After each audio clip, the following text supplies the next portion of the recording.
মানে কালি উমৰাংচুত কোল মাইনিঙত যিটো দুৰ্ঘটনা ঘটিলে তাত কেইবাজনো শ্ৰমিক এতিয়ালৈকে সন্ধান উলিয়াব পৰা নাই। আমি প্ৰথমে সেই শ্ৰমিকসকলক জীৱনতে সুস্থ হৈ উভতি অহাটো বিচাৰিছোঁ। আমি চৰকাৰক দাবী জনাইছোঁ যে সকলো ধৰণৰ ব্যৱস্থা প্ৰয়োগ কৰি হ'লেও শ্ৰমিকজনক জীৱন নিৰাপদে উভতাই আনিব লাগে, তেওঁলোকৰ জীৱন উদ্ধাৰ কৰিব লাগে। কিন্তু গোটেই ঘটনাটো গুৰুত্বপূৰ্ণ।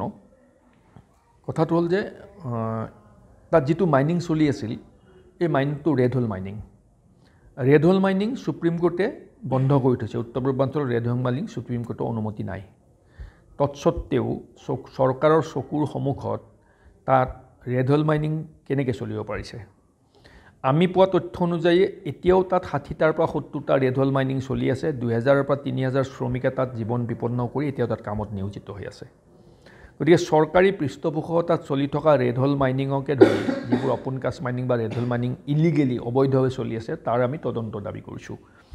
সুপ্ৰিম কোৰ্টৰ নিৰ্দেশ অৱমাননা কৰা হৈছে। গতিকে গোটেই বিষয়টো আমি মহামান্য উচ্চতম ন্যায়ালয়, গ্ৰীণ ট্ৰাইব্যুনেল, হিউমেন ৰাইটছ কমিশ্যন, কোল মিনিষ্ট্ৰীৰ প্ৰধানমন্ত্ৰীলৈ আমি পত্ৰ লিখি তেখেতসকলৰ দৃষ্টিগোচৰ কৰিবলৈ আমি সিদ্ধান্ত গ্ৰহণ কৰিছোঁ। প্ৰথম কথাটো হ'ল যে আমি বিচাৰিছোঁ যে ৰেড হোল মাইনিং সুপ্ৰিম কোৰ্টৰ বেন স্বত্তেও অসমত যিবোৰ ঠাইত চলি আছে, তাত উমৰাংচুৰ আশে পাশে চলি আছে, তিনিচুকীয়া জিলাৰ মাৰ্ঘেৰিটাৰ আশে পাশে চলি আছে, মেঘালয়ৰ বিভিন্ন প্ৰান্তত চলি আছে, জয়ন্তীয়া হিলছত বিশেষভাৱে। এই ৰেড হোল মাইনিংবোৰৰ ওপৰত আমি সুপ্ৰিম কোৰ্টৰ দৃষ্টিগোচৰ কৰিম, যাতে ন্যায়িক তদন্ত কৰি এই অবৈধ ৰেড হোল মাইনিংবোৰৰ সত্য উদ্ঘাটন কৰিবলৈ সক্ষম হয়।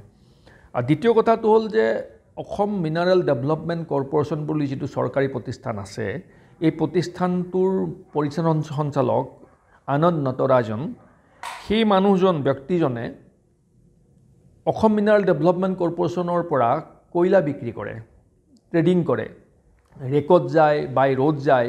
এতিয়া কথাটো হ'ল যে অসম মিনাৰেল ডেভেলপমেণ্ট কৰ্পোৰেশ্যনৰ মাইনিঙৰ কোনো পাৰ্মিশ্যন নাই, অনুজ্ঞাপত্ৰ নাই। তেনেস্থলত তেওঁলোকে কোল মাইনিং কেনেকৈ কৰি আছে? আমি শুনিব পোৱা মতে তেওঁলোকে বিভিন্ন ঠাইত এই কোলবোৰ বিক্ৰী কৰে, চিমেণ্ট ইণ্ডাষ্ট্ৰীবিলাককো তেওঁলোকে কয়লাবোৰ বিক্ৰী কৰে।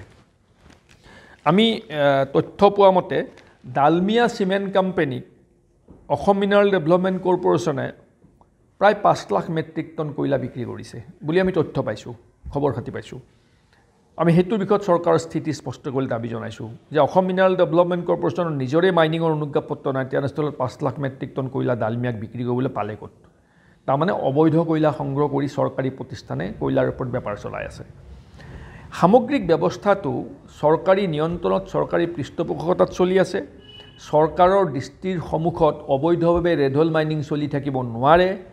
ৰেড হোল মাইনিং চলি আছে মানে চৰকাৰৰ দৃষ্টিত আছে বিষয়টো, চৰকাৰে জানে ইয়াত ৰাজনৈতিক পৃষ্ঠপোষকতা আছে। আমাৰ দলৰ ফালৰ পৰা বাৰম্বাৰ আমি পূৰ্বতেও তথ্য সহকাৰে কৈ আহিছিলোঁ যে অসমত কোল ট্ৰেডিং, ইলিগেল কোল চিণ্ডিকেট, ইলিগেল কোল মাইনিং এই তিনিওটাই চলি আছে। আমি তথ্য সহকাৰে বাৰম্বাৰ কোৱাৰ পাছতো চৰকাৰে এই সম্পৰ্কত কোনো ধৰণৰ সদুত্তৰ দিয়া নাই। বিষয়টো তেওঁলোকে এই অবৈধ কামবোৰ বন্ধ কৰাৰ বাবে ব্যৱস্থা গ্ৰহণ কৰা নাই। কাৰণ এইবাবেই বন্ধ কৰা নাই, ইয়াত চৰকাৰ প্ৰত্যক্ষভাৱে জড়িত, দিছপুৰৰ প্ৰত্যক্ষ আশীৰ্বাদ আছে।